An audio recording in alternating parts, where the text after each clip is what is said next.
রফিক জন্মেছিল এক সাধারণ কৃষক পরিবারে। তাদের গ্রামে মাত্র কয়েক কাঠা জমি ছিল, যা দিয়ে পুরো পরিবারের মুখে দুবেলা দুমুঠো ভাত জোটে না। ভোরবেলা বাবা মাঠে যাওয়ার জন্য তৈরি, এমন সময় বলল, রফিক, আমি যাচ্ছি, আজ ফিরতে অনেক দেরি হবে। শেষ বিকেলের আগে আসা হবে না হয়তো। মাকে একটু সাহায্য করিস, বুঝলি? ঠিক আছে বাবা, তুমি ভেবো না, আমি মায়ের সাথে মিলে সব কাজ সেরে নেব। তুমি সাবধানে যেও। তোমার এখন শরীরটা ভালো লাগছে তো? কাজ তো করতেই হবে, না কাজ করলে চলবে কি করে? তোদের মুখে অন্ন জোগানোর দায়িত্বটা তো আর ফেলনা নয়।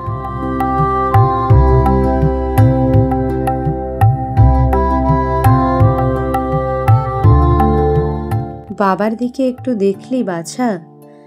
জ্বর লাগছে আমার, তবু মাঠে গেল। কটা টাকা না আনলে তো এ মাসের ধার শোধ হবে না। মা, তুমি এত চিন্তা করো না, বাবা তো আর আমাদের মতো ছোট না। দেখো, সন্ধ্যার আগেই ঠিক বাড়ি ফিরে আসবে। আর তুমিও এত খাটছো কেন? আমি তো আছি না। তুই আছিস বলেই তো ভরসা। যা, এবার তৈরি হ, বাজারে যেতে দেরি হয়ে যাবে।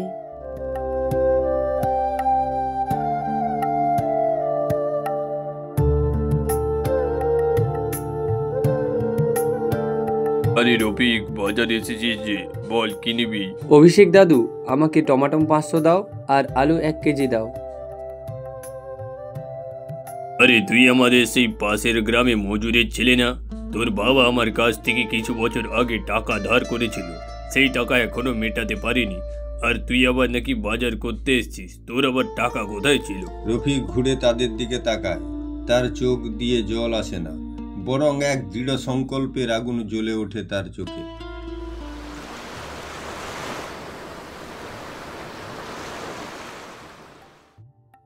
বাবার হঠাৎ অসুস্থতা পরিবারের এক চরম আঘাত নিয়ে আসে। শহরে নিয়ে যাওয়ার পরেও ডাক্তার নিশ্চিত করে দিলেন চিকিৎসার জন্য অনেক টাকা লাগবে। জমি বিক্রি করা ছাড়া আর কোনো উপায় থাকে না। মা, আর কোনো উপায় নেই। রফিকের তো পড়াশুনো বন্ধ করতে হবে, অন্তত ওর জীবনটা তো বাঁচাতে হবে। গ্রামের কিছু লোক বাড়ির সামনে জড়ো হয়েছে, মনে হচ্ছে সহানুভূতি দেখাতে এসছে, কিন্তু না, তারা টিটকারি দিচ্ছে। এই ছেলেটা শেষ, জমি নেই, পড়াশোনাও বন্ধ, এইটুকু বয়স থেকে আর কি বা করবে? ভালো বংশের ছেলে ছিল, কিন্তু ভাগ্যটা খারাপ। ঠিক বলেছিস, এই গাঁয়ে দিন মজুরের কাজ করে কোনো মতে বাঁচবে, ওর কপাল আর ফিরবে না। মজুরের ছেলে তো মজুরি হবে, ভাবা যায়। আর ওই মাটা কত অহংকার ছিল, একটুকু জমি ছিল বলে ওর। এখন বুঝবে অভাব কাকে বলে। ছেলেটা একটা দিন মজুর, এর থেকে আর ভালো কিছুই হবে না। রফিক ঘর থেকে বেরিয়ে আসে, তার চোখ জ্বলজ্বল করে ওঠে। সেই ভিড়ের দিকে একবার না তাকিয়ে আকাশের দিকে তাকা। না, আমি শেষ নই। তোরা দেখিস, আমি দিনমজুর হতে পারি, কিন্তু শেষ হব না। আমার সংগ্রাম তো আজ শুরু হলো, নতুন করে শুরু করব। এই অপমানটার দাম তোদের একদিন দিতেই হবে। রফিক সিদ্ধান্ত নেয় সে দিনমজুরের কাজ করবে, কিন্তু শুধু বেঁচে থাকার জন্য নয়, আবার জমি কেনার স্বপ্ন নিয়ে। মা প্রথমে মানা করেন। রফিক, না বাবা, এখন তুই ছোট, এ বয়সে এত পরিশ্রম তোর বাবা জানলে মনে অনেক কষ্ট পাবে রে। মা, এখন আর আমি ছোট থাকলে চলবে না। আমি জানি আমাকে হাল ধরতেই হবে। বাবার চিকিৎসা চলছে, আমাকে কাজ করতে দাও। আমি শুধু পেট ভরার জন্য কাজ করব না মা, আমার বাবার জমি ফিরিয়ে আনবো আমি। নতুন এসেছিস, এই বয়সে এত পরিশ্রম করতে পারবি? এই যে মাটি কোপানো, সারাদিন রোদে থাকা, ছেলে খেলা নয় কিন্তু। পারবো কাকু, আমার অনেক স্বপ্ন আছে। স্বপ্ন? এই মাটি কোপানো কাজ করে কি স্বপ্ন পূরণ হবে? শুধু দুবেলা ভাত জুড়বে, তার বেশি কিছু না। দেখা যাক কাকু, স্বপ্ন দেখতে তো আর টাকা লাগে না, শুধু পরিশ্রম লাগে।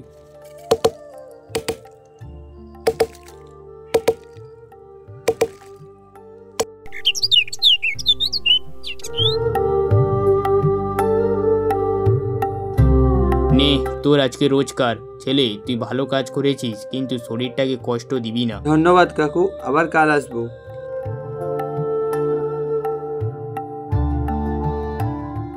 এই টাকাগুলো একদিন আমার জমির দাম হবে।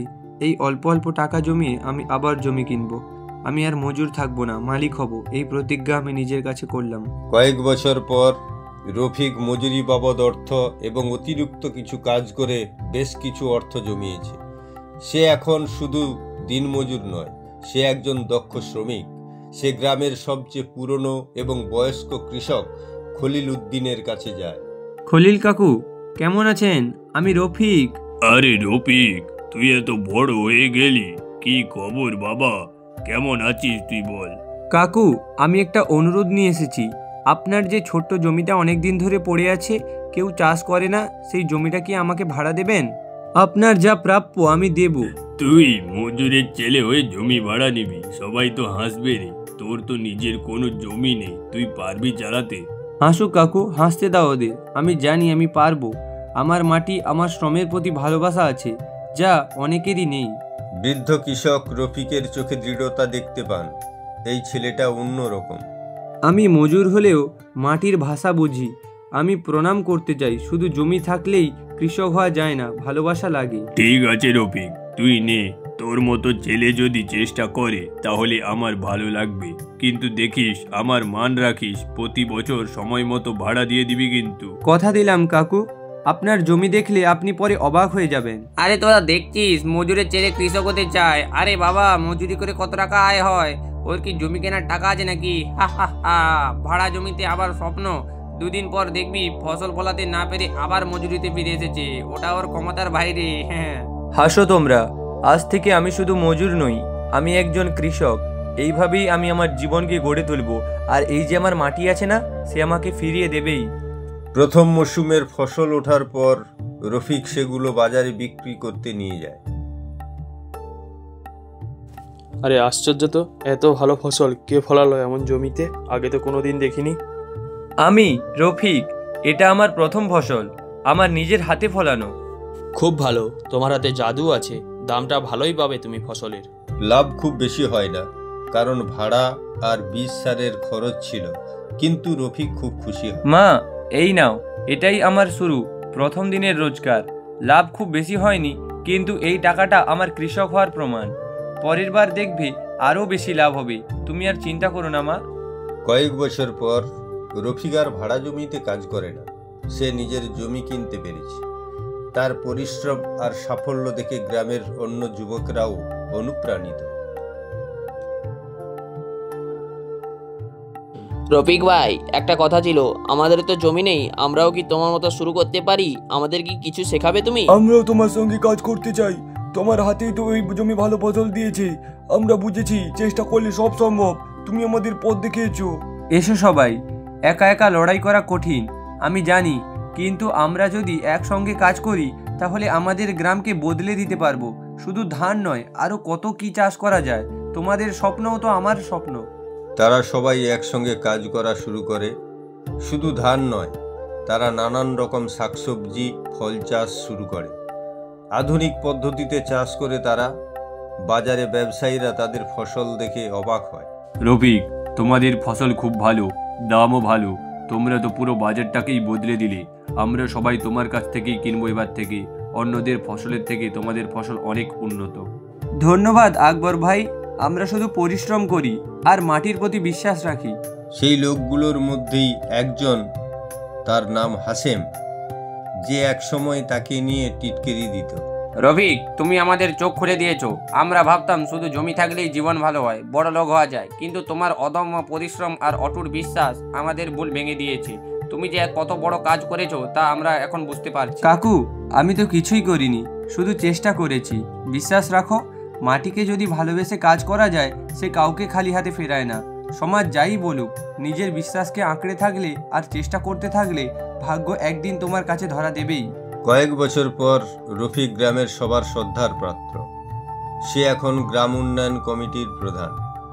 যেসব লোক একসময় তাকে নিয়ে হাসাহাসি করত, আজ তারাই তার কাছে পরামর্শের জন্য আসে। জীবনের শুরুতে জমি জমা, টাকা পয়সার সুযোগ না থাকলেও ধৈর্য এবং কঠোর পরিশ্রমের মধ্যে ভাগ্যকে পাল্টানো যায়। সমাজ যে যাই বলুক, যত টিটকারি দিক, নিজের বিশ্বাসকে আঁকড়ে থাকলে এবং কাজ করে গেলে একদিন সম্মান আসবেই। আসল লড়াইটা বাইরের লোকের সাথে নয়, নিজের অবিশ্বাস্য জেদ আর হতাশাকে জয় করার মধ্যেই নিহিত।